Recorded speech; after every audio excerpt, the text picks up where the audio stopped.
പദശുദ്ധികോശം. ഇതൊരു റഫറൻസ് പുസ്തകമാണ്. ഭാഷാസ്നേഹികൾക്കും പഠിതാക്കൾക്കും ഏറെ പ്രയോജനകരം. എഴുത്ത് കർമ്മമണ്ഡലമായി കൈക്കൊണ്ടവർക്ക് കൈവശമാക്കേണ്ടുന്ന അമൂല്യ നിധിയാണ് ഈ പുസ്തകം.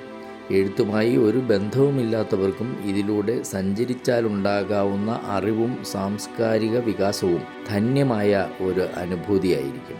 കഥയും നോവലും പോലെ വായിച്ച് രസിക്കാവുന്ന പ്രതിപാദന ശൈലി.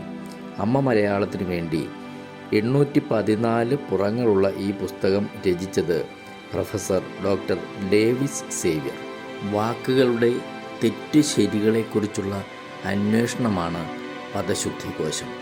ഈ പുസ്തകത്തിൻ്റെ അവതാരിക രചിച്ചിരിക്കുന്നത് ഡോക്ടർ എം ലീലാവതി ടീച്ചർ. പദശുദ്ധികോശം, പ്രൊഫസർ ഡോക്ടർ ഡേവിസ് സേവ്യർ.